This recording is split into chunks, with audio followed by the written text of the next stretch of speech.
Good morning, Beer. Bienvenue here. Here's the breaking news. Yeah, Mycena mushrooms, also known as bonnets, have unexpectedly large genomes, according to a new scientific study for multiplied species. The research was published 27 June in the journal Cell Genomics. While the mushrooms had been thought to live by degrading dead organic material alone, the discovery suggests that they may instead have a collection of genes to enable them to adapt to different lifestyles as circumstances change, according to the researchers. Interestingly, they show that certain Mycena strains living in the Arctic have some of the largest mushroom genomes ever described. As a group, Mycena has simply used every possible known trick from the playbook to expand their genomes and apparently for multiply different purposes that are not obviously connected to their known supposedly preferred lifestyle, says Christopher Bach, Harder, with an original base for the work at the University of Oslo, Norway.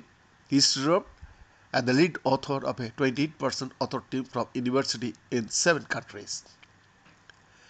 Evolution tells us that non-advantageous traits tend to disappear over time.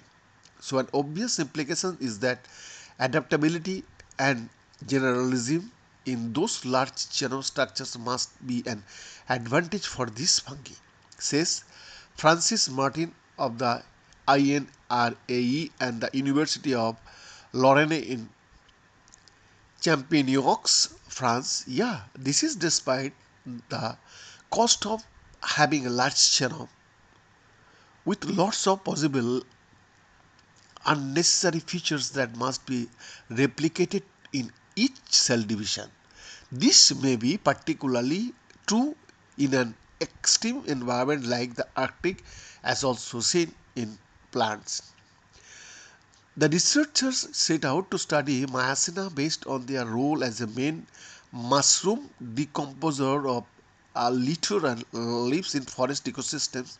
Despite their tiny floating bodies, Mycena have an important role in the global carbon cycle.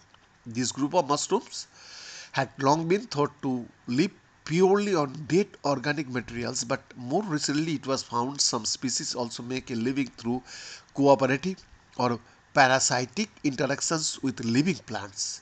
Yeah, Myacenas are also bioluminescent, that is, they glow in the dark. An earlier work describing the genomes of 5 Mycena species had investigated this phenomenon to learn more about their direct lifestyle habits. Yeah, the researchers now wanted to study a broad palette of Mycena species with different preference for substrates. Where that's exclusive.